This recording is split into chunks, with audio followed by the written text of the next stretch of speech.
देते हैं प्यारे प्रभु जी, हम धन्यवाद देते हैं। विश्वास योग प्रभु आप हैं, हमारा हर एक बातों में रोमी 8:28 के अनुसार भलाई को उत्पन्न करते हैं। आज प्यारे प्रभु जी जूम मीटिंग और कहीं प्रभु जी इंटरनेट का प्रॉब्लम के कारण हम नहीं कर पा रहे हैं प्रभु जी, फिर भी आपका वचन सामर्थ्य है। आपके दास प्रभु जी साइरस लाल अंकल के लिए हम धन्यवाद देते हैं, जो आज की जो सेवा है दयालु प्रभु जी रिकॉर्डिंग के माध्यम से और एडिटिंग के द्वारा प्रभु के लोगों तक पिताजी आपका वचन को पहुंचाने के लिए अनुग्रह मांगते हैं। जो थीम वचन दिया है मारानाथा, और प्यारे प्रभु जी उसके अनुसार आपके दास को पवित्र आत्मा प्रभु का ताजा प्रभु जी और एनॉइंटिंग दीजिए महान प्रभु परमेश्वर। और प्यारे प्रभु पवित्र परमेश्वर आपका सामर्थ्य आत्मा प्यारे प्रभु जी हमारे जीवन में जो कुछ भी कमी घटी है दिखाए, प्रकट करे और अनंत काल का राज के लिए हमको प्यारे प्रभु जी आप तैयार करें। और अनुग्रहकारी प्यारे पिता परमेश्वर, जो कोई भी और मोबाइल में या प्रॉब्लम आती है रिकॉर्डिंग के बीच में, दयालु प्रभु जी ऐसा कोई फोन कॉल ना आए, सहायता मदद कर दीजिए। और हर एक प्यारे प्रभु जी रुकावट टावर रुकावट को भी दूर करें। संपूर्ण आदर मान गौरव मान लेकर के इस प्रार्थना को हमारे प्रेमी प्रभु उद्धार करता मसीह यीशु के नाम में मांगते हैं, आमीन।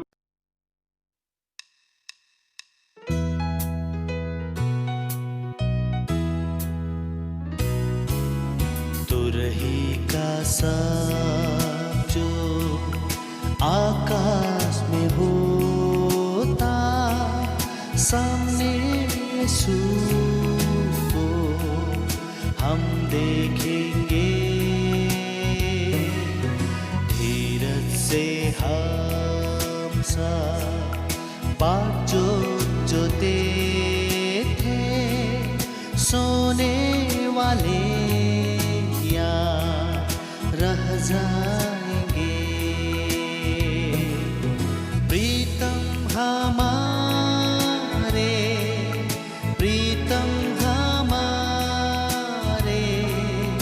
आओ तुम भी सु हम गाए। हालेलुया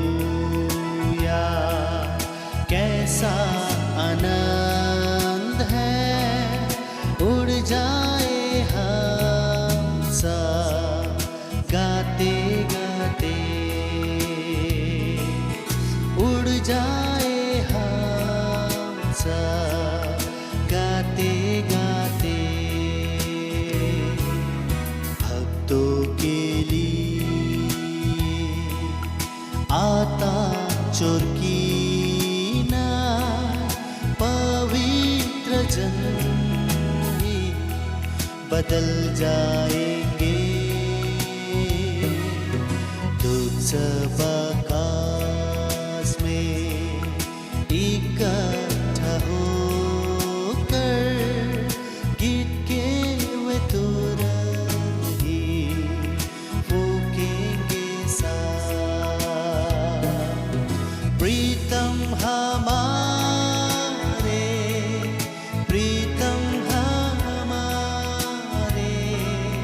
आओ तुम भी सु हम गाए। हालेलुया कैसा आनंद है, उड़ जाए हम सब गाते गाते, उड़ जाए हम सब गाते गाते।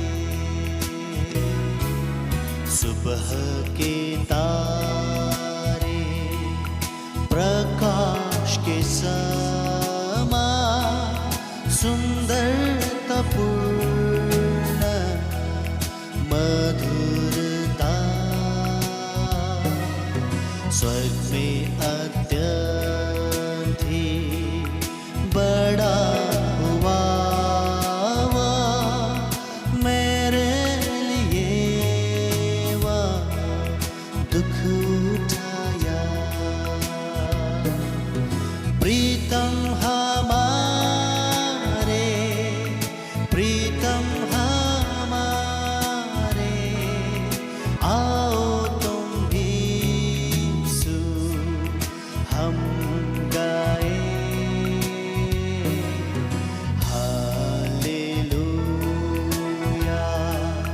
कैसा आनंद है, उड़ जाए हम सब गाते गाते, उड़ जाए हम सब गाते गाते। पलक मारते ही पवित्र जन सा उसके साथ रहने वे जाएंगे। प्रभु के झुंड बादल में पहुंचेंगे, यीशु से वादा वे मिलेंगे। प्रीतम हमारे, प्रीतम हमारे, आओ तुम भी यीशु हम गाए। हालेलुया, कैसा आनंद है, उड़ जाए हम सब गाते गाते, उड़ जाए हम सब गाते गाते। स्वर्ग में पवित्र जन्मों को पाएंगे, स्वर्गदूत देखेंगे, खड़े रहेंगे। दुल्हन कलीसिया श्वेत वस्त्र पहनकर आदर पाएगी, प्रभु सेवा। प्रीतम हमारे, प्रीतम हमारे, आओ तुम भी यीशु हम गाए। हालेलुया, कैसा आनंद है, उड़ जाए हम सब गाते गाते, उड़ जाए हम सब गाते गाते। हालेलुया, आनंद अब करे। हालेलुया, अब पुकारे। हालेलुया, धन्य हो गए। हालेलुया, आमीन आमीन। प्रीतम हमारे, प्रीतम हमारे,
गीत नंबर 694।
ध्यान से सुने, ध्यान से सुने, कोई पुकार रहा है, कोई पुकार रहा है,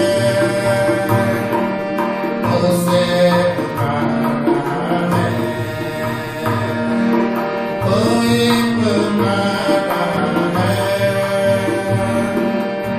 उसे पुकार रहा है। रात बहुत बीत गई है, रात बहुत बीत गई है, दिन निकलने पर है, दिन निकलने पर है, वो दिन अब आता ही है, वो दिन अब आता ही है। ध्यान से सुने,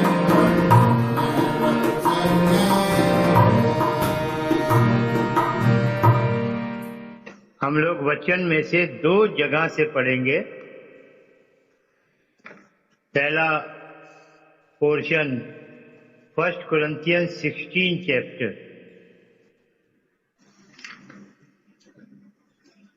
वर्स 22,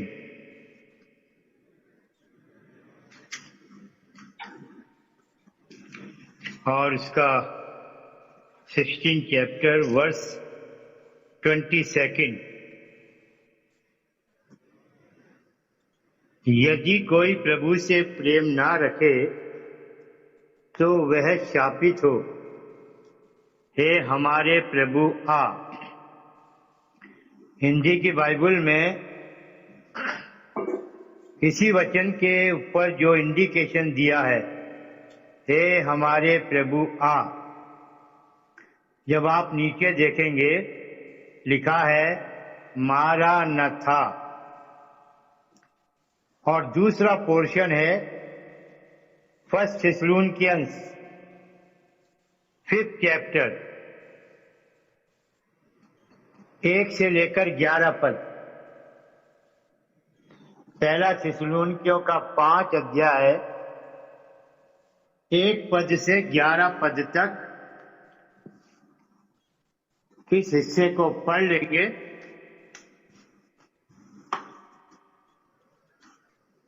पर हे भाइयों, इसका प्रयोजन नहीं कि समयों और कालों के विषय में तुम्हारे पास कुछ लिखा जाए, क्योंकि तुम आप ठीक जानते हो कि जैसा रात को चोर आता है वैसा ही प्रभु का दिन आने वाला है। हाँ भाई, पूरे हिस्से को पढ़ दीजिए। जब लोग कहते होंगे कुशल है और कुछ है नहीं, तो उन पर एकाएक विनाश आ पड़ेगा, जिस प्रकार गर्भवती पर गिरा, और वे किसी रीति से न बचेंगे। पर हे भाइयों, तुम तो अंधकार में नहीं हो कि वह दिन तुम पर चोर के समान आ पड़े, क्योंकि तुम सब ज्योति के संतान और दिन की संतान हो। हम ना रात के हैं ना अंधकार के हैं, इसलिए हम दूसरों के समान सोते न रहें, पर जागते और सावधान रहें। क्योंकि जो सोते हैं वे रात ही को सोते हैं, और जो मतवाले होते हैं वे रात ही को मतवाले होते हैं।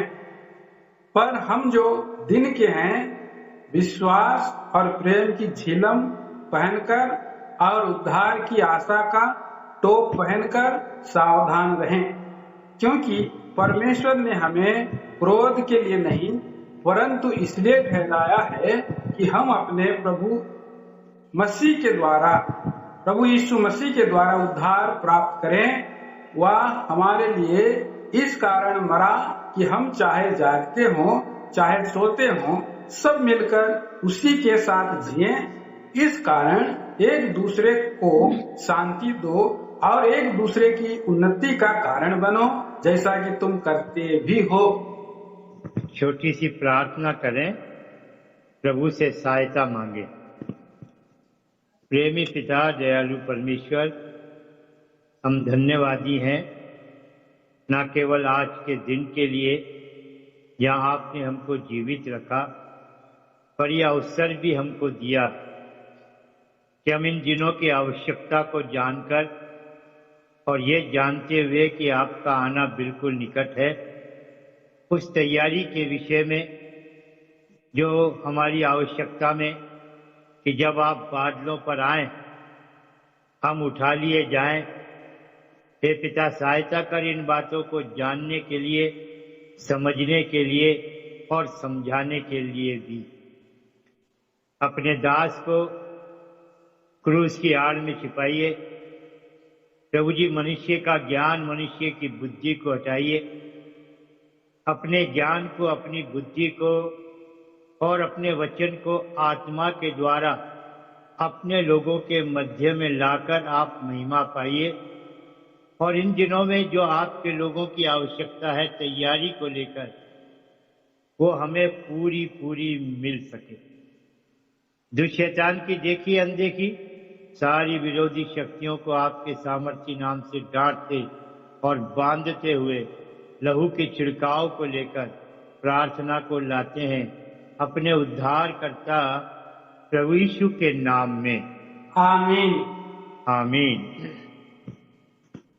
जैसा हमने पढ़ा पहला कुरिन्थियों के 16 अध्याय का 22 पद,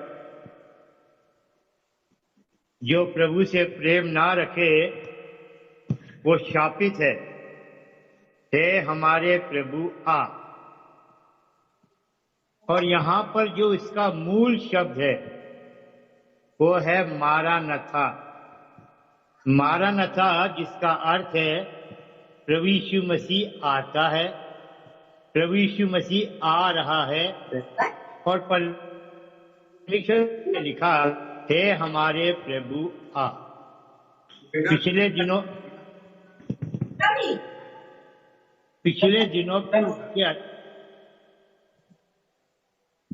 दिनों के अध्ययन में हमने न केवल प्रेरित पौलुस के इस व्यक्तित्व को, इस बयान को पढ़ा, लेकिन प्रकाशित वाक्य 22 अध्याय के 20 पद को भी पढ़ा था, जहां प्रभु यीशु मसीह ने जब अपने आने के विषय में प्रकट किया।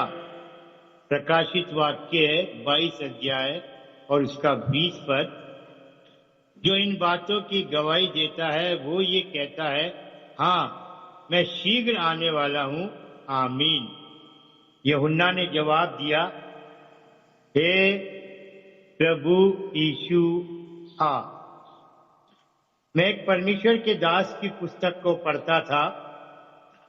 उस परमेश्वर के दास ने इस स्टेटमेंट को, जो यूहन्ना के मुंह से निकला, इस प्रकार लिखा। ये परमेश्वर के वचन पवित्र बाइबल की आखिरी प्रार्थना, और जिस लालसा से इस परमेश्वर के दास ने कहा, हे प्रभु यीशु आ, ये उसके जीवन की उस सच्चाई को प्रकट करती है कि उसने किस प्रकार प्रभु यीशु मसीह के आने को ठीक ठीक जाना, पहचाना और अपने आप को तैयार किया। और जब समय आया, क्योंकि प्रभु यीशु मसीह ने, जब 22 अध्याय का 7 पद पढ़ोगे, वहां लिखा है, देख मैं शीघ्र आने वाला हूं। और 12 पद में भी लिखा, तो भी वहां कहा, देख मैं शीघ्र आने वाला हूं। पर जब इस 20 पद में पढ़ते हैं तो नहीं लिखा कि देख, बल्कि लिखा, हाँ मैं शीघ्र आने वाला हूं, आमीन। इसका मतलब अब मेरे आने के विषय को ना तो देखना है, ना उस विषय पर सोचना है, पर ये जान लेना है कि जब मेरा आना बिल्कुल निकट है तो क्या सुनने वाले या जो प्रभु यीशु मसीह के आने की बात जो रहे हैं, इस यमुना की तरह उनके पास ये निश्चयता है अपनी तैयारी की कि वो कह सकें, हे प्रभु यीशु आ। जिस शब्द मारानाथा को हमने पहले कुरिन्थियों के 16 अध्याय के 22 पद से पढ़ा, मेरे प्रियो, आज के वर्तमान में भी इस शब्द का महत्व कितना है बहुत कम लोग जानते हैं। आरंभ की कलीसिया में यही शब्द जो मारानाथा, किस प्रकार से जब मसीही लोगों को सताया जा रहा था, आरंभ की कलीसिया को, चेलों को, प्रेरितों को, बल्कि ऐसा समय आया जो नीरो बादशाह का था। ऐसे समय में प्रभु यीशु मसीह के लोग या ऐसे लोग जो मसीह का नाम ले रहे थे, प्रभु यीशु मसीह के नाम लेने से इनकार नहीं करते हुए अपने प्राणों को दे देने तक तैयार। वो लोग जब तितर बितर हो रहे थे, इधर से उधर भाग रहे थे, मेरे प्रियो, कहीं भी ऐसा मौका जब परस्पर वो एक दूसरे के साथ मिलते थे, उनके मुंह से ना तो गुड मॉर्निंग निकलता था, ना गुड आफ्टरनून, ना गुड इवनिंग, ना जय मसीह की, पर उनके मुंह से निकलता था मारानाथा। ये उनका अभिवादन था और इसके द्वारा वो एक दूसरे के लिए शांति का कारण बनते थे, एक दूसरे के लिए ढाढ़स का कारण बनते थे। इस मारानाथा को कहने के द्वारा वो अपनी उस आशा के साथ जो अपने उद्धारकर्ता प्रभु यीशु मसीह के आने के लगाव में बाट जोड़ने से जुड़ी थी, वो उनकी आशा एक दूसरे के इस अभिवादन से प्रबल होती। और आज भी कुछ लोग हैं जो मेरे साथ जुड़े हैं, जो इस मारानाथा शब्द का प्रयोग करते। कितना अच्छा है प्रियो, जब हम अंतिम दिनों में हैं और हम पहले थिस्सलुनीकियों के 4 अध्याय को पढ़ते हैं, 5 अध्याय को पढ़ते हैं, और जो बातें प्रभु यीशु मसीह के आने से जुड़ी हैं, जब उन बातों का अध्ययन करते हैं, वर्णन करते हैं, तो हम पाते हैं किस बात को लेकर, जब हम बादलों पर उठा लिए जाएंगे और प्रभु यीशु मसीह स्वर्ग से उतरेगा, वो बादलों पर आएगा और अपने लोगों को बादलों पर उठा लेगा। वचन में लिखा है, पहला थिस्सलुनीकियों के 4:17 पद में, हम हवा में प्रभु से मिलेंगे। और उसके बाद 18 पद में लिखा है, सो इन बातों के द्वारा एक दूसरे को शांति दिया करो। इन बातों के द्वारा एक दूसरे को क्या दिया करो, बोलिए? शांति। शांति दिया करो। आप देखेंगे पहला थिस्सलुनीकियों का 5वां अध्याय हमने पढ़ा, यहां भी क्या लिखा 11 पद में, इस कारण एक दूसरे को शांति दो और एक दूसरे की उन्नति का कारण बनो, जैसा कि तुम करते भी हो। जी हाँ, परमेश्वर के दास प्रेरित पौलुस ने, जिसको इस थिस्सलुनीकी की कलीसिया के लोगों के प्रति कितना ढाढ़स होगा, कितनी शांति होगी, कितनी निश्चयता होगी इनकी तैयारी को लेकर, क्योंकि उसने इस 11 पद में कहा, जैसा कि तुम करते भी हो। क्या हम लोगों का ऐसा आपस में जब हम बातचीत करते हैं, शब्दों का आदान प्रदान है, हमारे मुंह पर मारानाथा शब्द है, हम इन बातों के द्वारा एक दूसरे को शांति देने पाते हैं? या आज भी हम अपने व्यक्तिगत, पारिवारिक और कलीसियाई जीवन में जूझ रहे हैं झगड़ों के साथ, बुराई के साथ, लड़ाई के साथ, आत्मिक गिरावट के साथ, ऐसा पतन जहां दूर दूर तक दिखाई नहीं देता कि कहीं किसी कलीसिया में या विश्वासी लोगों को प्रभु यीशु मसीह के आगमन के प्रति लगाव है या लालसा है या चाव है या आने की बाट जोने के जीवन की तैयारी है। और यदि कुछ ऐसे लोग हैं तो सचमुच प्रियो, वो लोग धन्य लोग, क्योंकि प्रभु यीशु मसीह ने खुद, जब आप पढ़ेंगे प्रकाशित वाक्य 22 अध्याय उसके 7 पद में क्या कहा, देख मैं शीघ्र ही आने वाला हूं, देख मैं शीघ्र आने वाला हूं, धन्य है वह जो इस पुस्तक की भविष्यवाणी की बातों को मानता है। परमेश्वर खुद ऐसे लोगों को धन्य कहते हैं। और इसलिए मेरे प्रियो, जब इन अंतिम दिनों में ये जानकर के प्रभु यीशु मसीह का आना है, चारों तरफ उथल पुथल भी है, हलचल भी है, और बहुत से लोग ईमानदारी से प्रभु के आने को जो प्रिय जानते हैं वो अपने को तैयार भी करते जाते हैं।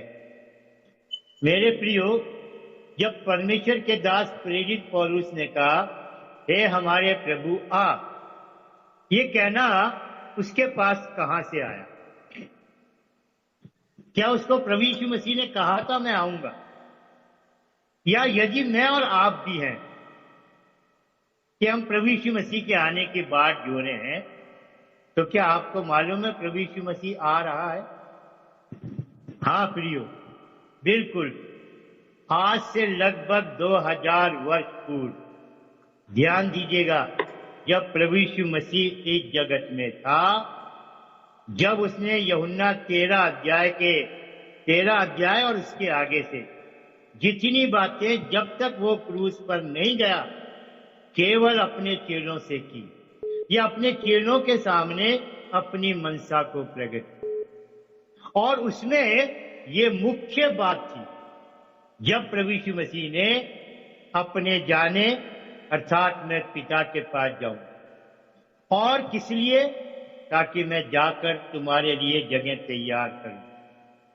और फिर उसने अपने आने के विषय में भी कहा और ये भी बताया, मेरे आने का उद्देश्य है जगह तैयार करके आऊंगा तो मैं तुम्हें अपने साथ ले जाऊंगा, ताकि जहां मैं रहूं वहां तुम भी रहो। ये प्रभु यीशु मसीह ने अपने जाने और आने के विषय में बताया। और उसके बाद अभी तक प्रभु यीशु मसीह नहीं आया। इसका मतलब ये समय प्रभु यीशु मसीह ने दिया अपने दासों के द्वारा, अपने लोगों के बीच में, कलीसियाओं के बीच में, इस सच्चाई को या प्रभु यीशु मसीह के आगमन से जुड़े हुए जीवन के साथ उस तैयारी को, जिस तैयारी के जीवन के साथ जब प्रभु यीशु मसीह बादलों पर आएगा तो जो तैयार होंगे वे बादलों पर उठा लिए जाएंगे। ऐसा नहीं है प्रियो कि प्रभु यीशु मसीह स्वर्ग से आ जाए और इस पृथ्वी पर से बहुत से लोगों को ले जाए। केवल उन्हीं को लेकर जाएगा जो उसके लोग हों।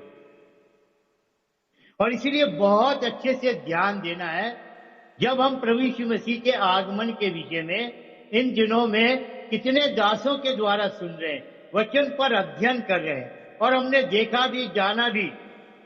प्रभु यीशु मसीह ने खुद मत्ती के 24 अध्याय में, मरकुस के 13 अध्याय में और लूका के 21 अध्याय में जब अपने आने के विषय में जिन चिन्हों को लेकर, जिन घटनाओं को लेकर वर्णन किया, उसके पीछे प्रभु यीशु मसीह का क्या उद्देश्य था? क्या केवल इसलिए कि लोग जान ले कि जब मैं आऊंगा तो उसको कैसे पहचान लोगे? नहीं मेरे प्रियो, वो सब इसलिए ताकि हम जो उसके आने की बात जोते हैं, अपने को उसके आने के लिए तैयार कर रहे हैं, ये जान रहे हैं कि वो स्वर्ग से आएगा और जब हमें स्वर्ग में ले जाएगा तो हमारे पास कैसा जीवन होना है। उस जीवन का अध्ययन करके, उस जीवन की तैयारी करके, उस जीवन के साथ रहते हुए जब हम प्रभु यीशु मसीह के आने की बात जोते हैं तो इस समय को भी हम पहचान लें। प्रभु यीशु मसीह ने अपने सुसमाचारों में इन बातों को प्रकट किया, चिन्हों के द्वारा और घटनाओं के द्वारा। बहुत अधिक नहीं पढ़ के हम लूका के 21 अध्याय में से 7 पद से लेकर 11 पद तक पढ़ेंगे। लूक 21 चैप्टर वर्स फ्रॉम 7 पद से लेकर 11 पद तक पढ़ दो भाई, जी। उन्होंने उससे पूछा, हे गुरु, यह सब कब होगा और ये बातें जब पूरी होने पर होंगी तो उस समय का क्या चिन्ह होगा? उसने कहा, चौकस रहो कि भरमाए ना जाओ, क्योंकि बहुत से मेरे नाम से आकर कहेंगे, मैं वही हूँ, और यह भी कि समय निकट आ पहुंचा है। तुम उनके पीछे ना चले जाना। जब तुम लड़ाइयों और बलुओं की चर्चा सुनो तो घबरा ना जाना, क्योंकि इनका पहले होना अवश्य है, परंतु उस समय तुरंत अंत ना होगा। तब उसने उनसे कहा, जाति पर जाति और राज्य पर राज्य चढ़ाई करेगा, और बड़े बड़े भूकंप होंगे, और जगह जगह अकाल और महामारियां पड़ेगी, और आकाश से भयंकर बातें और बड़े बड़े चिन्ह प्रकट होंगे। बस भाई, और इन दिनों में कितनी बार इन बातों का वर्णन हम पढ़ भी चुके हैं और सुनते भी आ रहे हैं। लेकिन इतना सब कुछ होने पर और इन चिन्हों के पूरा होने के साथ साथ इन घटने वाली घटनाओं के क्रम को भी हम देखते देखते इस लूका के 21 अध्याय के 11 पद के अनुसार महामारियों में से इस एक महामारी को भी अपने बीच में, जो कोरोना वायरस के प्रभाव से पूरी दुनिया में मनुष्य जाति को मृत्यु में पहुंचाते हुए देख रहे हैं। और हम क्यों देख रहे हैं? क्योंकि अभी भी हम इस वायरस से बचे हुए। क्या मेरे प्रियो ये परमेश्वर का अनुग्रह नहीं? क्या ये परमेश्वर की दया नहीं? क्या ये परमेश्वर की ओर से दिया गया एक अवसर या समय नहीं? क्या हमें ना केवल जीवित रखा है, पर इन दिनों को पहचान कर सचमुच हम अपने आप को तैयार करें कि जब प्रभु यीशु मसीह जो बादलों पर आने को है, तो हम भी उसके साथ बादलों पर उठा लिए जाएं। और जब प्रभु यीशु मसीह ने यूहन्ना 14 में अपने आने के विषय में कहा, मत्ती 24, मरकुस 13, लूका 21 में अपने आने के समय के विषय में बता दिया। और तो और इस समय को और अच्छी तरह से जाने, लूका के 13 अध्याय के जब आप 32 पद से 37 पद तक पढ़ेंगे, जहां प्रभु यीशु मसीह ने इस समय को ना केवल वर्षों में, ना केवल महीनों में, ना केवल दिनों में, पर घड़ी में लाकर सीमित कर दिया। मरकुस का 13 अध्याय और उसका 32 पद। Brother please read. ओके। उस दिन या उस घड़ी के विषय में कोई नहीं जानता। जी हाँ, बस उस दिन या उस घड़ी के विषय में। अगर आप लोगों ने मेरा पिछला संदेश सुना होगा, तो ये बात आज भी मैं इसलिए फिर सामने लाया कि हम समय को पहचानने के लिए आज भी ठीक से नहीं जान पाए। एक समय था जब प्रभु यीशु मसीह इस जगत में आया। उस प्रभु यीशु मसीह के आने के समय को अंतिम दिन करके गिना गया। अंतिम दिन। पढ़ो फिर से इब्रानियों का पहला अध्याय। और आज हमें 2000 साल हो गए। इब्रानियों का पहला अध्याय, उसका पहला पद। पूर्व युग में परमेश्वर ने बाप दादों से थोड़ा थोड़ा करके और भांति भांति के भविष्यवक्ताओं के द्वारा बातें कर इन अंतिम दिनों में हमसे पुत्र के द्वारा बातें की। अंतिम दिनों में पुत्र के द्वारा, परमेश्वर का पुत्र प्रभु यीशु मसीह जब इस जगत में था, तब उसने लोगों से बातें की। उस समय को गिना गया है अंतिम दिनों में। इसीलिए जब हम मत्ती 24, मरकुस 13, लूका 21 पढ़ते हैं और इन घटनाओं के घटने के विषय में पढ़ते हैं, वहां लिखा हुआ है ये पीड़ाओं का आरंभ है। जब आज पढ़ते हैं तो आज पीड़ाओं का आरंभ नहीं है, ये पीड़ाओं का आरंभ कब से हो गया। और इसी बात को और देखिए, इब्रानियों के 9वें अध्याय में आइए, समय को पहचानो समय को। इब्रानियों का 9वां अध्याय और उसका 26 पद। नहीं तो जगत की उत्पत्ति से लेकर उसके बार बार दुख उठाना पड़ता, पर अब युग के अंत में वह एक ही बार प्रकट हुआ है। बस बस बस भाई, युग के अंत में एक ही बार जब प्रभु यीशु मसीह प्रकट हुआ, उस समय को क्या दिखाया गया बोलिए? युग का अंत। युग का अंत। कहाँ समझेगा मनुष्य अनुग्रह को? कहाँ समझेगा इस दिए गए 2000 साल के समय को? कैसे समझेंगी 5 मूर्ख कुंवारियां, दूल्हे के आने में देर हो रही है, कितना अच्छा जाकर इस समय का लाभ उठा ले। दूसरे पत्रस के 3:9 में लिखा है, प्रभु यीशु अपनी प्रतिज्ञा के विषय में देर नहीं करता, जैसी देर कितने लोग समझते हैं, पर वो तुम्हारे विषय में धीरज धरता है। और दूसरे पत्रस के 3 अध्याय के 15 पद में लिखा है, प्रभु के धीरज को उद्धार समझो। कैसे पहचानेंगे प्रियो हम इस समय को?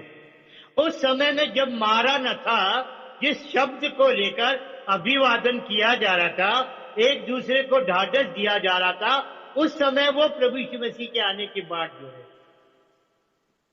ये थिस्सलुनीकि की कलीसिया जिसके विषय में हमने पढ़ा 5वें अध्याय के 1 से 11 पद।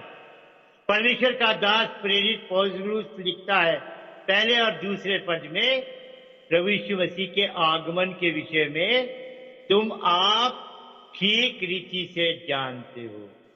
ये बात को लिखे हुए कितना समय हो गया? लगभग 2000 वर्ष। और हमें आज समझाई जा रही है प्रभु यीशु मसीह के आने के समय की बातों। और परमेश्वर का दास क्या लिख रहा है? आइए मेरे साथ, पहला थिस्सलुनीकियों और उसका 5वां अध्याय हम लोग पढ़ेंगे, पहला और दूसरा पद। पर हे भाइयों, इसका प्रयोजन नहीं कि समयों और कालों के विषय में तुम्हारे पास कुछ लिखा जाए, क्योंकि तुम आप ठीक जानते हो कि जैसा रात को चोर आता है, वैसा ही प्रभु का दिन आने वाला है। हाँ, पर हे भाइयों, इसका प्रयोजन नहीं, इसकी जरूरत नहीं। किस बात की जरूरत? जो जरूरत आज सामने दिखाई दी। परमेश्वर का दास कह रहा है तुम्हारे लिए अब इन बातों को जो प्रभु यीशु मसीह के आने से जुड़ी हैं, बार बार बार बार बार बार इन बातों को तुम्हारे सामने लाने की जरूरत नहीं। और हमारे बीच में क्या दिखाई दे रहा है? इन्हीं बातों को बार बार बार बार लाया जा। और मेरे इन बातों को बार बार लाने से तो लोग उकता भी गए, दुखी हो गए, पर ये नहीं समझ रहे हैं कि इन बातों को बार बार आने के बाद भी हमारी तैयारी कैसी। हमें जो वचन के द्वारा दिखाया जा रहा है, जिस तैयारी की जरूरत है कि जब हम प्रभु के आगमन को पहचान रहे हैं, और कितना अधिक पहचान रहे हैं, समय को लेकर यहां तक कि वो घड़ी आ पहुंची है। और इस घड़ी के हिसाब से, मतलब 1 आवर, इस घड़ी के समय के हिसाब से प्रभु यीशु मसीह को आ जाना है। और इस आ जाने के विषय में पौलुस थिस्सलुनीकि की कलीसिया के विषय में कितना निश्चिंत था। और मेरे प्रियो, जरा सोचिए, आज इस थिस्सलुनीकि की कलीसिया का क्या कोई व्यक्ति आपके सामने है? कैसे वो लोग बात जोते जोते जोते जोते प्रभु में सो गए। ये तो धन्यवाद हो परमेश्वर का, प्रभु यीशु मसीह ने ये पहले से रखा था कि जो मसीह में मरेंगे वो पहले जी उठेंगे। वरना बेचारे वो जो थिस्सलुनीकि की कलीसिया के लोग प्रभु में सो गए, क्या वो जी नहीं उठते? या प्रभु यीशु मसीह आज आ जाए बादलों पर और हम बादलों पर उठा लिए जाएं, तो क्या हम प्रभु यीशु मसीह से पहले मिलेंगे? बिल्कुल नहीं। परमेश्वर न्याय है। वो प्रभु यीशु मसीह में पहले सो गए तो पहले वो जी उठेंगे। कितनी तैयारी थी उनके पास, और परमेश्वर को कितनी निश्चयता। तुम ठीक इस बात को जानते हो।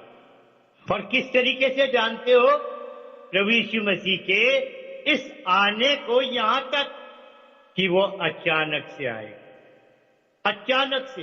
क्यों? क्योंकि उसके आने के विषय में जितनी बातों को बताया जा रहा है वो हमारे आंखों के सामने पूरी होती जा रही है। निकालो मैथ्यू 24 चैप्टर, मैथ्यू 24 चैप्टर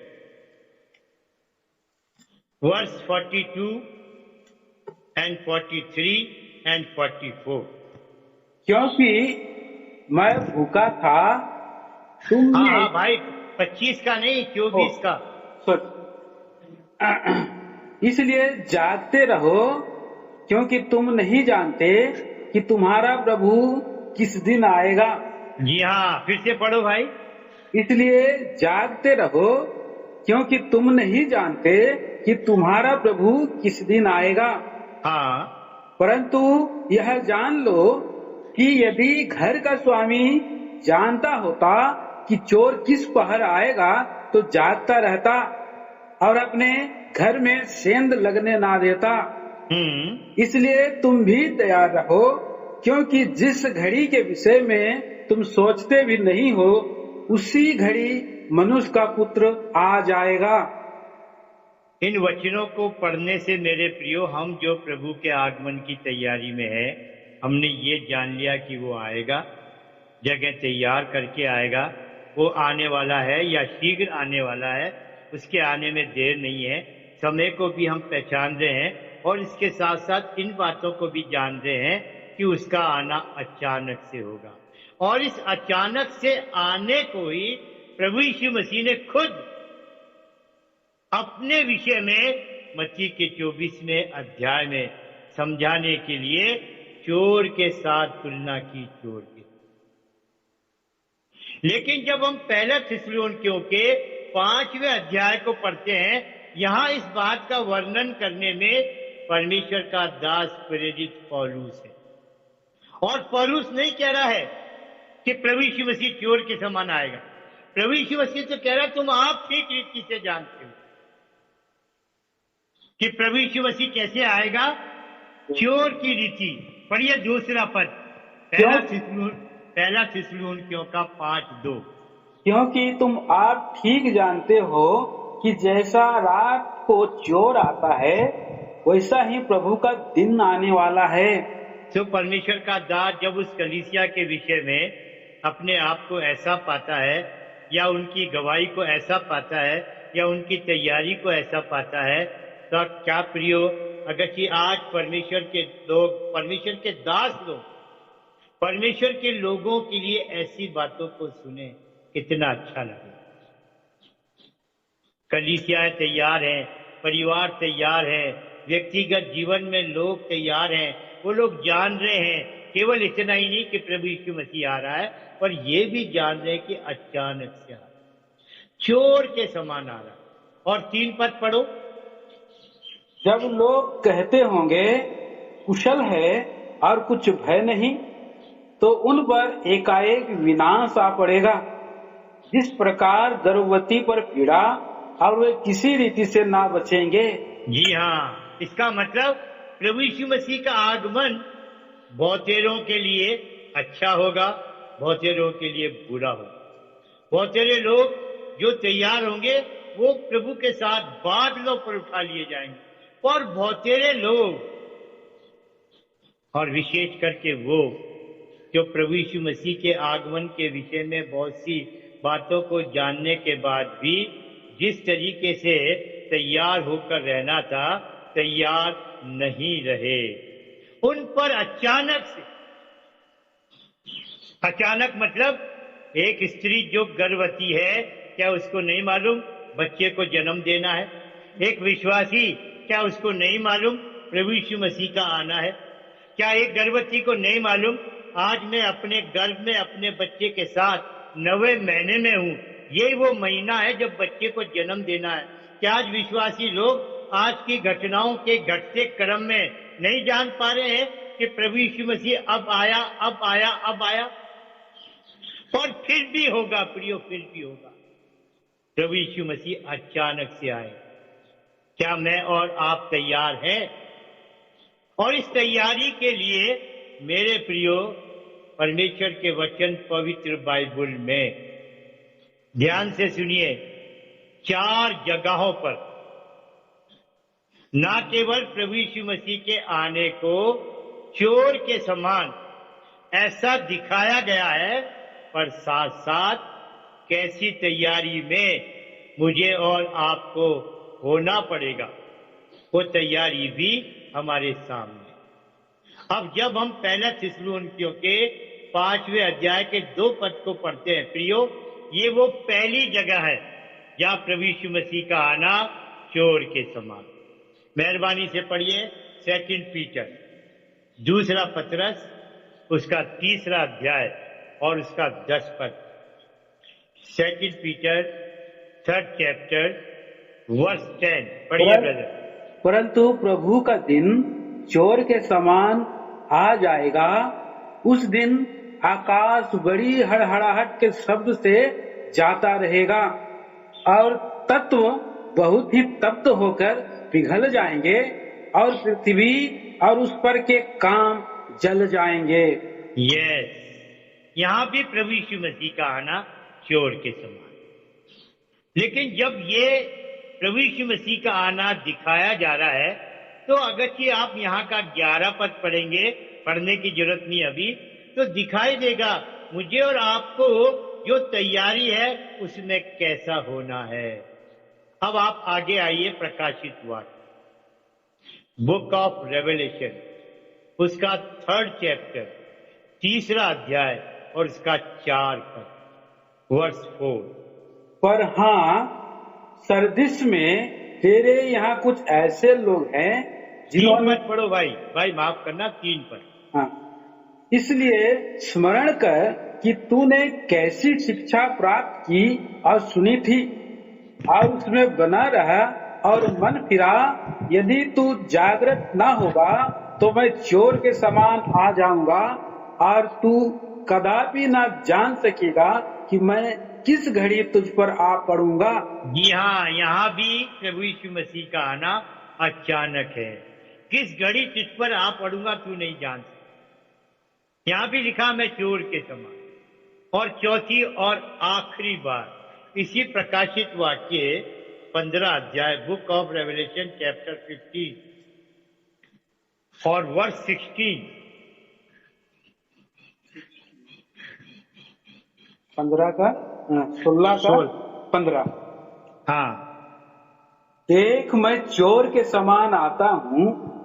धन्य वह है जो जागता रहता है और अपने वस्त्र की चौकसी करता है कि नंगा ना फिरे और लोग उसका नंगापन ना देखें।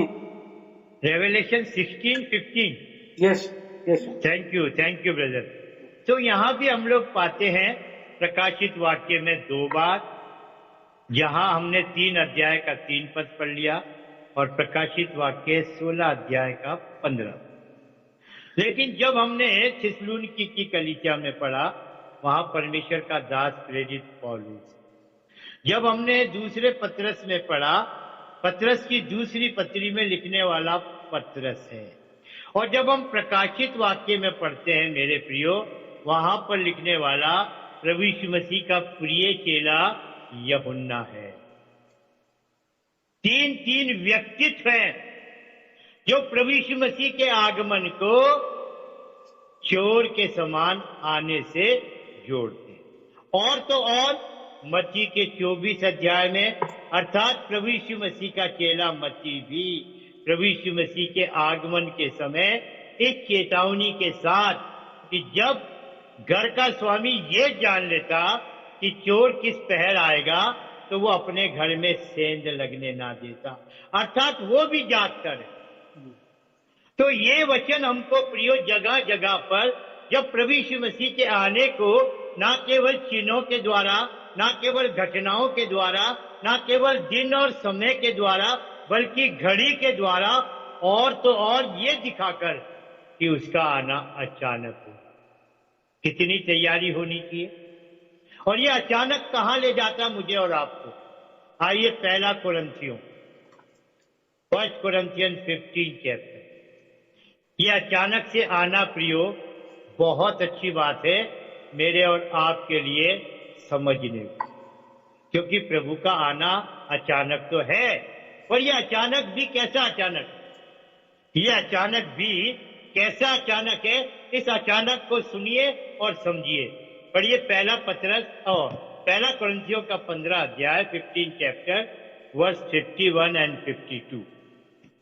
देखो, मैं तुमसे भेद की बात कहता हूँ, हम सब नहीं सोएंगे, पर सब बदल जाएंगे, और यह क्षण भर में पलक मारते ही अंतिम तुरही फूंकते ही होगा।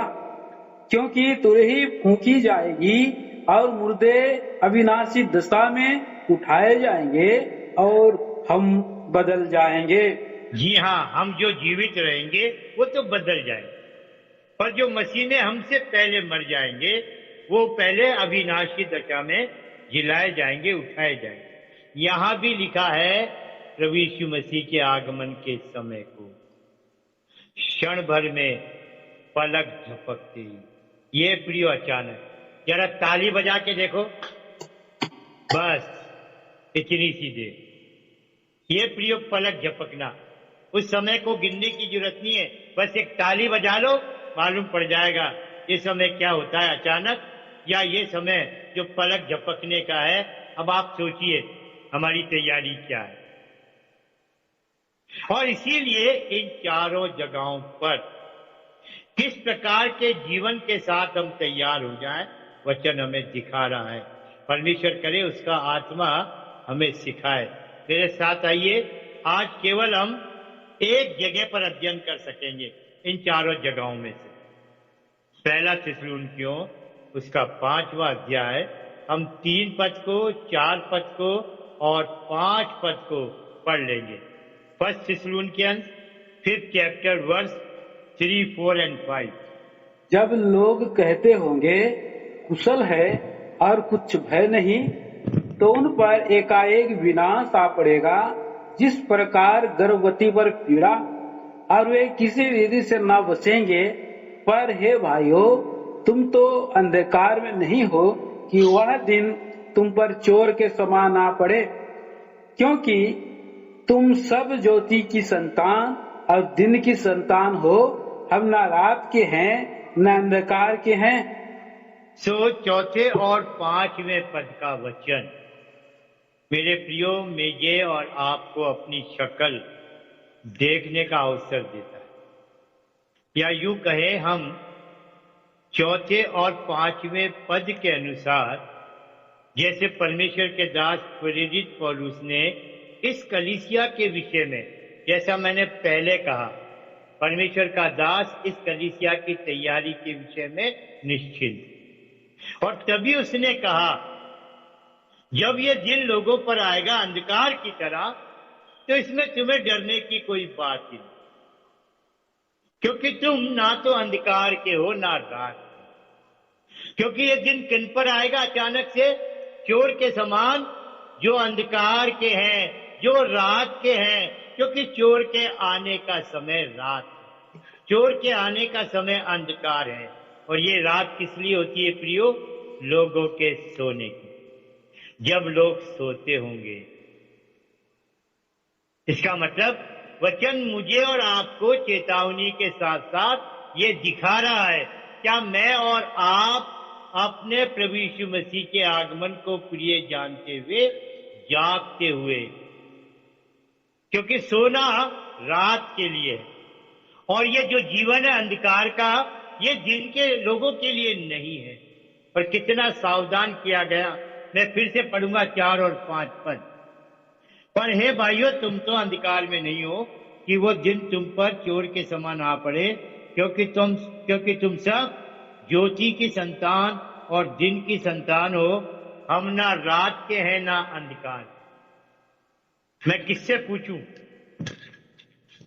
पौलुस ने तो थिस्सलुनीकि की कलीसिया से पूछ ली, पर मेरे प्रियो परमेश्वर का पवित्र आत्मा मुझसे भी और आपसे भी पूछता है, हम दिन के हैं या रात के, हम अंधकार के हैं या ज्योति?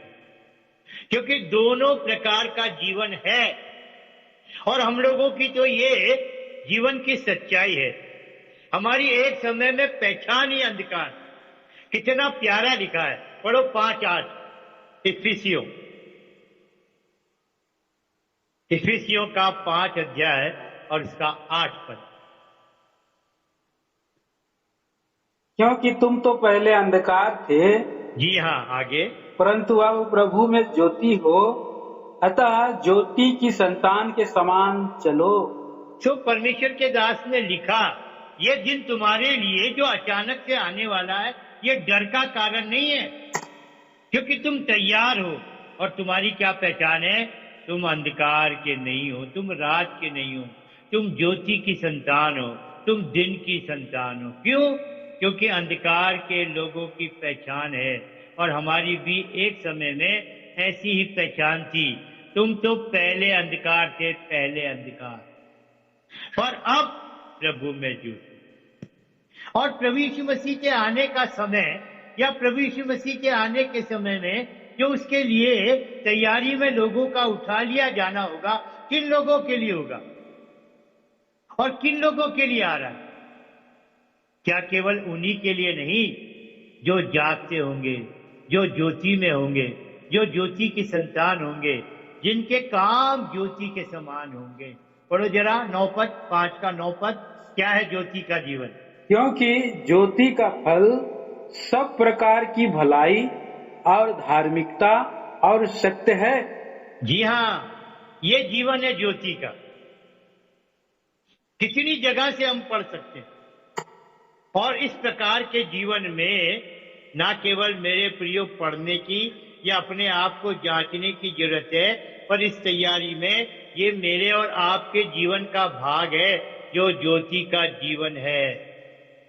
सब प्रकार की भलाई और वो धार्मिकता जो परमेश्वर की है, जिसको प्रभु यीशु मसीह ने दी है, और ये सुसमाचार पर विश्वास करने के द्वारा मिलती।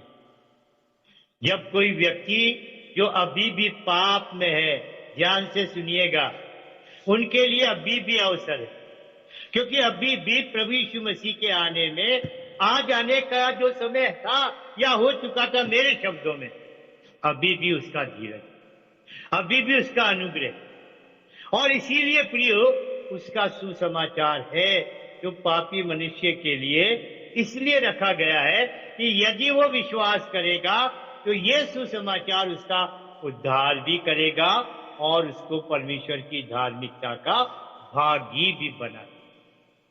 बड़ी मेहरबानी से उन बहुतेरों के लिए जो अभी तक उद्धार नहीं पाए, बल्कि उनके लिए भी जो उद्धार पाकर ढीठ बने हुए हैं या घमंडी बने हुए हैं या इस अवसर को नहीं पहचान रहे हैं या इस अवसर को हल्का ले रहे हैं। ये बात मैंने क्यों कही, हम पढ़ सकेंगे दूसरे पत्रस के 3 अध्याय में, पर आप पहले इस पद को पढ़िए। रोमियो का पहला अध्याय उसका 16 और 17 पद। Brother please read Romans 1 chapter verse 16 and 17। क्योंकि मैं सुसमाचार से नहीं लजाता, इसलिए कि वह हर एक विश्वास करने वाले के लिए, पहले तो यहूदी फिर यूनानी के लिए उद्धार के निमित्त परमेश्वर की सामर्थ है, क्योंकि उसमें परमेश्वर की धार्मिकता विश्वास से और विश्वास के लिए प्रकट होती है। जैसा लिखा है, विश्वास से धर्मी जन जीवित रहेगा। जब हम 17 पद को पढ़ते हैं, उसमें आया है उसमें का क्या मतलब होता है? पढ़िए ब्रदर। क्योंकि उसमें परमेश्वर की धार्मिकता विश्वास है। किसमें?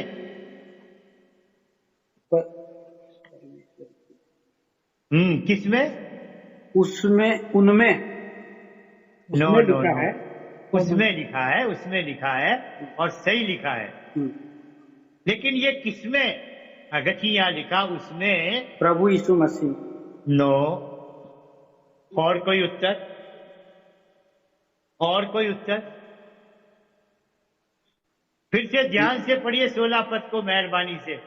क्योंकि मैं सुसमाचार से नहीं लजाता, इसलिए कि वह हर एक विश्वास करने वाले के लिए, पहले तो यहूदी फिर यूनानी के लिए, उद्धार के निमित्त परमेश्वर की सामर्थ है। कौन? ये सुसमाचार। क्योंकि सुसमाचार, हाँ। एक मिनट, ये सुसमाचार जिस पर विश्वास किया जाता है, चाहे वो यहूदी हो चाहे यूनानी, ये परमेश्वर के उद्धार के निमित्त क्या है? ये सामर्थ्य है। क्योंकि उसमें सुसमाचार में, यस, किसमें? सुसमाचार में। जी हाँ, सुसमाचार में विश्वास करने के द्वारा उद्धार भी है, और इसी सुसमाचार में विश्वास करने के द्वारा परमेश्वर की धार्मिकता। तो केवल आज भी यदि हम वचन को सुनते हुए अपने बीच में कहीं भी कोई भी दूर है, पास है, उद्धार से वंचित है, प्रियो, ये अवसर है। क्योंकि इन्हीं बातों के विषय में जब पतरस ने बातें की और इस आवश्यकता को प्रकट किया, कैसे प्रभु का आना निकट है, कैसे प्रभु ने यूहन्ना 14 की जो दूसरे और तीसरे पद की प्रतिज्ञा है आने के विषय में, जब उस प्रतिज्ञा के विषय में वर्णन किया, जिसे हमने दूसरे पतरस के 3 अध्याय के 9 पद में पढ़ा, प्रभु अपनी प्रतिज्ञा के विषय में देर नहीं करता, जैसी देर कितने लोग समझते हैं। और ये कितना सच है प्रियो। कितने लोग अभी भी देरी से और समझ रहे हैं, और देर है। पढ़िएगा जरा दूसरा पतरस, उसका 3 अध्याय और उसका 3 और 4 पद। पहले यह जान लो कि अंतिम दिनों में हंसी ठट्टा करने वाले आएंगे। जी हाँ, क्या लिखा है? अंतिम दिनों में। आज हम किन दिनों में? अंतिम दिनों में। और इन अंतिम दिनों के कारण ही तो पहचान पा रहे हैं कि प्रभु यीशु मसीह का आना निकट। इन अंतिम दिनों में तो उन घटनाओं को घटते हुए ये भी जान ले रहे हैं कि अंतिम दिन है, और अंतिम दिनों के साथ साथ ये भी जान ले रहे हैं कि प्रभु यीशु मसीह का आना निकट है। और यही लोग वचन में लिखा है इन अंतिम दिनों में क्या कहेंगे? हंसी ठट्टा करते हुए क्या कहेंगे? या पहले ये जान लो कि अंतिम दिनों में हंसी ठट्टा करने वाले आएंगे, जो अपनी ही अभिलाषाओं के अनुसार चलेंगे और कहेंगे उसके आने की प्रतिज्ञा कहाँ गई? क्योंकि जब से बाप दादे सो गए हैं, सब कुछ वैसा ही है जैसा सृष्टि के आरंभ में था। बताइएगा, ऐसे भी लोग हैं। ये पतरस अविश्वासियों को नहीं लिख रहा है, ये उन लोगों को लिख रहा है जो प्रभु यीशु मसीह के आने की प्रतिज्ञा के विषय में जानते, पर उन्होंने इस जानने को अनजान होने में बदल दिया। क्या कहते हुए? कहां गई प्रभु यीशु मसीह की प्रतिज्ञा? अरे 2000 साल हो गए, अभी तक नहीं आया। इसका मतलब वे इस बात से जानते हुए भी कैसे अनजान बने और यहां तक पहुंच गए, हंसी ठट्टा करने लगे। बल्कि क्या कहने लगे? हमारे बाप दादों के समय। कौन है हमारे बाप दादा? अब्राहम। हाँ, इब्राहिम, इजाक और याकूब। उन दिनों से लेकर सब कुछ जैसा चल रहा है, जैसा कहा गया है, वैसा ही तो सब कुछ है। कौन सी मनुष्य पर मुसीबत आ गई, कहां पर मनुष्य पर विनाश आ गया, कहां पर परमेश्वर का क्रोध आ गया, कब परमेश्वर ने मनुष्य से पलटा ले लिया, कब इस पृथ्वी पर के मनुष्य की बुराई स्वर्ग के परमेश्वर तक पहुंच गई, उनको कुछ दिखाई नहीं दे रहा। उनका नूह का जमाना नहीं दिखाई दे रहा है, उनको सदोम अमोरा का विनाश नहीं दिखाई दे रहा, उनको लूसीफर का गिराया जाना नहीं दिखाई दे रहा। पर क्या दिखाई दे रहा है? सब कुछ वैसा ही तो चला आ रहा है जैसे बाप दादा। ये है प्रियो, शैतान के द्वारा मनुष्य की बुद्धि को अंधा कर दिया जाए, आंखें रखते हुए भी अंधे। समय रहते हुए भी समय को नहीं पहचानने। इनकी एक पहचान है, इनका विनाश ऊंघता नहीं है, क्योंकि ऊंघेगा तो सोएगा।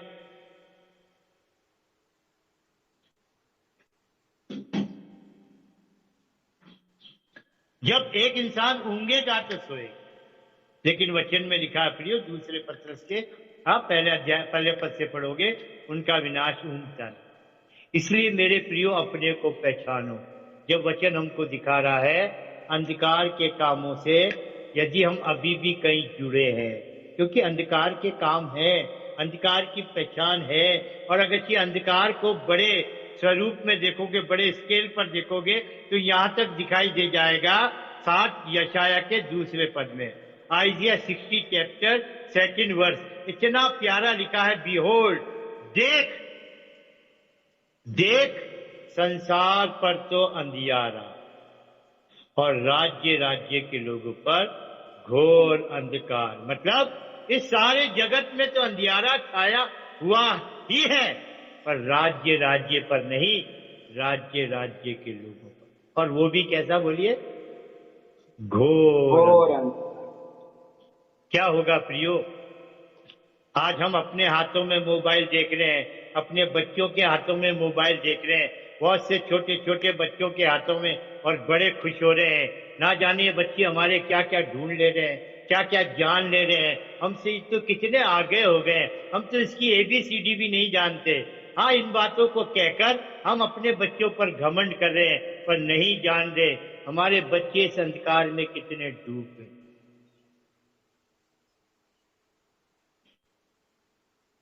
आज का मोबाइल शैतान का सबसे बढ़िया हथियार है। अदन की वाटिका में तो शैतान को सर्प का भेष बदलना पड़ा, लेकिन अब शैतान को कुछ बदलने की जरूरत नहीं।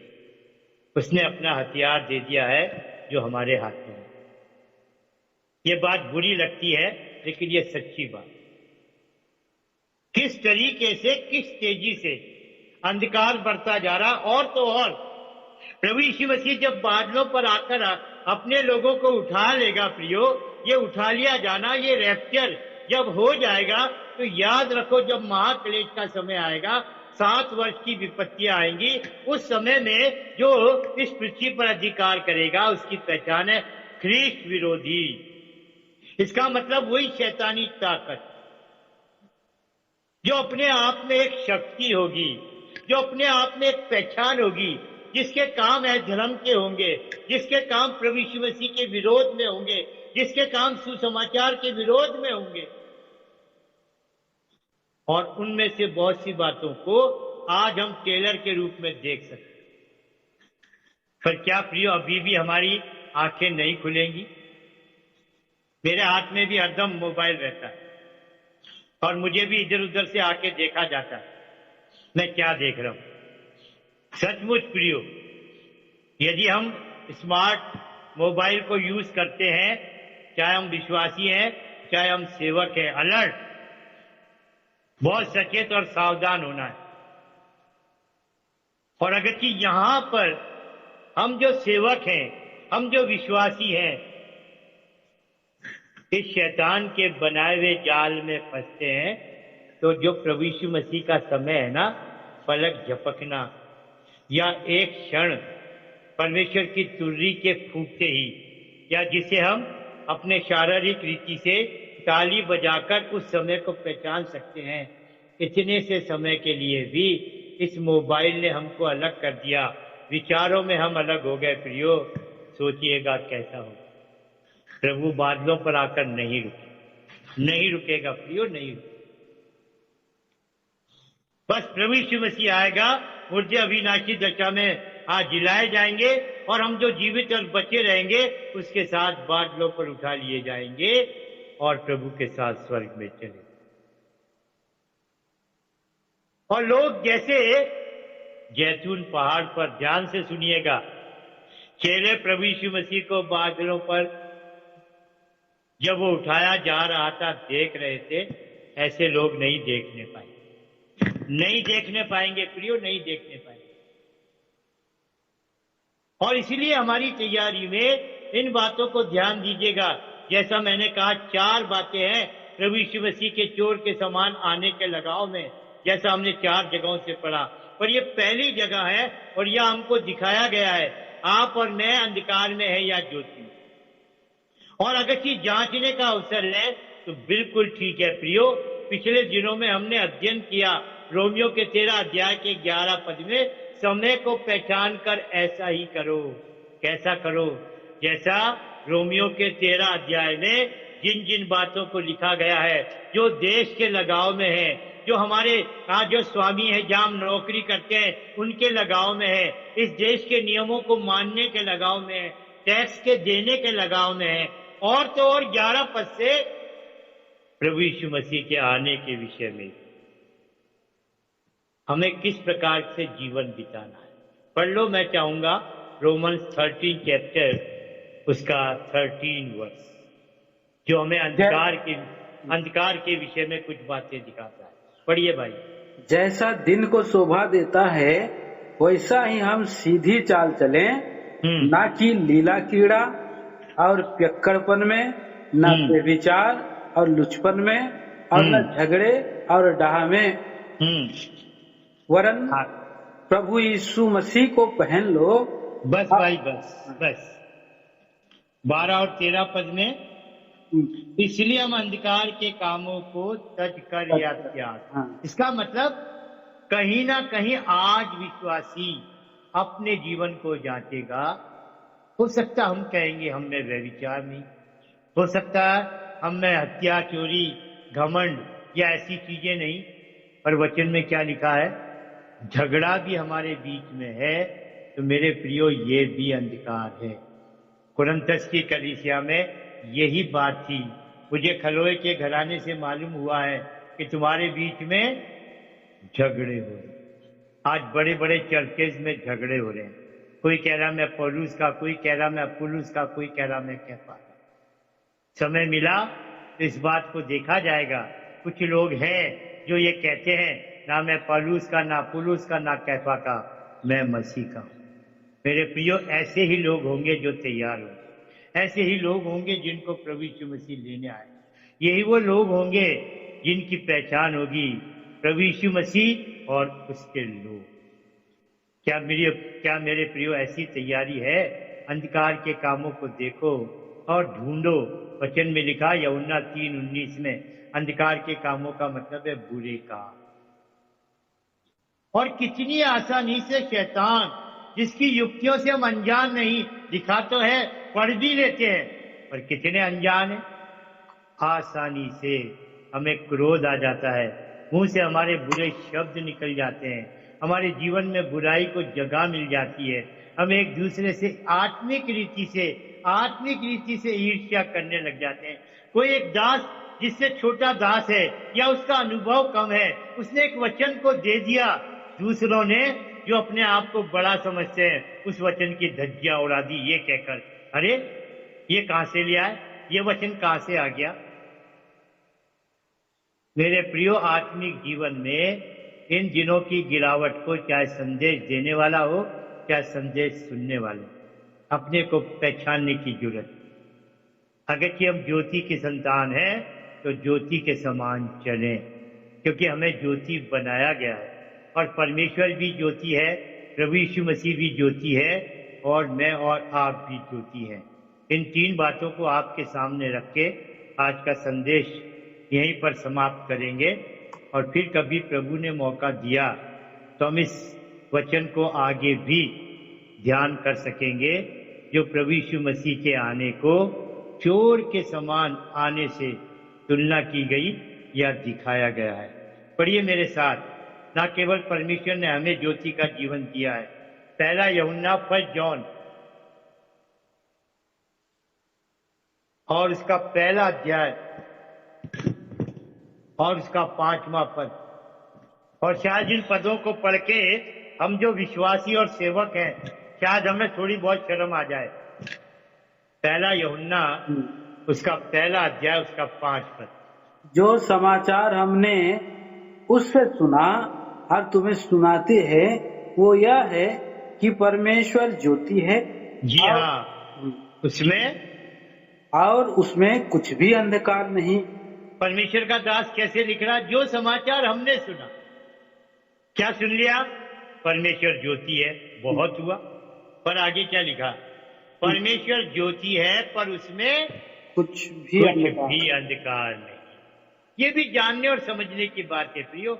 हम कमरे में बल्ब जला देते हैं, ज्योति हो जाती है, पर कितनी चीजें हमारे घर के अंदर होती है, जब उसके अपोजिट में देखेंगे वही ज्योति को, वही चीज जो घर के अंदर रखी है, रुकावट बनकर उस कितने से हिस्से को अंधकार में या उसकी रोशनी को कम कर देती। यही तो विश्वासियों का जीवन है। जीवन में ज्योति है, ज्योति के काम है, पर कितनी जगह ज्योति की सच्चाई को, ज्योति के कामों को किस प्रकार। ये परमेश्वर है जो ज्योति। निकालिए जॉन 8 चैप्टर, यूहन्ना का 8वां अध्याय, यूहन्ना का 8वां अध्याय, उसका 12 पद। यीशु ने फिर लोगों से कहा, जगत की ज्योति मैं हूँ, जो मेरे पीछे हो लेगा वह अंधकार में न चलेगा परंतु जीवन की ज्योति पाएगा। ये है दूसरी पहचान त्रिएक परमेश्वर में से। प्रभु यीशु मसीह ने भी कह दिया, मैं जगत की ज्योति। और तो और ये भी कह दिया, जो मेरे पीछे हो लेगा वो अंधकार में ना चलेगा, क्योंकि ज्योति वाले को अंधकार में चलने की जरूरत नहीं। और तो और लिखा है वो जीवन की ज्योति पाएगा। पर प्रभु यीशु मसीह ने ये क्या कह दिया मत्ती के 5 अध्याय के 14 पद में? मैथ्यू 5 चैप्टर वर्स 40, तुम जगत की ज्योति हो। जो नगर पहाड़ पर बसा हुआ है वह छिप नहीं सकता। हाँ, लोग दिया जलाकर पैमाने के नीचे नहीं परंतु दीवट पर रखते हैं, तब उससे घर के सब लोगों को प्रकाश पहुंचता है।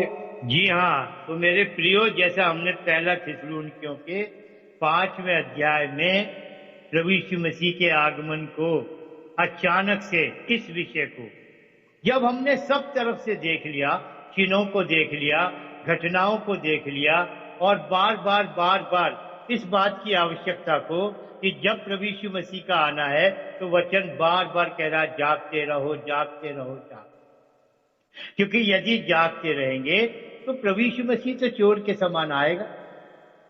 तो जब वो चोर के समान आएगा तो कौन लोग सोते होंगे? जो अंधकार के हैं, जो रात के। और हम दिन के हैं तो हमारी पहचान है, हम जागते हुए होंगे, उसकी बाट जोते हुए होंगे। हमारे लिए प्रभु यीशु मसीह का चोर के समान आना एक अच्छी बात है। यही पहचान है, यही तरीका है जिसको थिस्सलुनीकी की कलीसिया के लोगों ने समझा। और पौलुस ने कहा, तुम तो आप ठीक रीति से जानते हो, जैसा चोर रात को आता है वैसा ही प्रभु यीशु मसीह आएगा। क्या कहा उसने? तुम तो आप ठीक रीति से जानते हो। पर मैं और आप कितने ठीक रीति से जानते हैं प्रियो? अपने आप से पूछ लो। और अगर कि अभी भी अंधकार है, अभी भी प्रियो जीवन में पूरी ज्योति नहीं, ज्योति नहीं पूरी ज्योति, तो अवसर है किस तरीके से हम अपने प्रभु के आगमन के लिए अपने आप को तैयार कर सकते हैं। और जैसा परमेश्वर के दास प्रेरित पौलुस ने कहा, हे प्रभु यीशु आ, मारानाथा। यूहन्ना ने कहा, हे प्रभु यीशु आ, मारानाथा। जब प्रकाशित वाक्य 22 अध्याय के 17 पद को पढ़ोगे, वहां लिखा है, आत्मा और दुल्हन दोनों कहती हैं आ। और पता आगे क्या लिखा है? जो सुने वो भी कहे। कौन सुन रहा अभी? क्या आत्मा नहीं सुन रहा? क्या दुल्हन अर्थात कलीसिया नहीं सुन रही? क्या परमेश्वर के दास संत लोग नहीं सुन रहे? क्या मैं और आप नहीं सुन रहे? सुनने वाला भी कहे आ। परमेश्वर हमारी सहायता करे और हमें आशीष दे। भाई प्रार्थना करिए।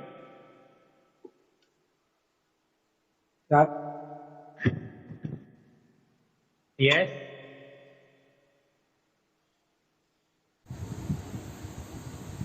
हमारे प्रेमी स्वर्गीय पिता परमेश्वर, सर्वशक्तिमान, सर्वज्ञानी, सर्वव्यापी परमेश्वर, हम धन्यवाद देते हैं धन्यवाद देते हैं प्रभु आपके दास के लिए जो विचार को आपने दिया लेकर के आए। प्यारे प्रभु, पहला कुरिन्थियों की पत्री 16 अध्याय 22 वचन के अनुसार, हे प्रभु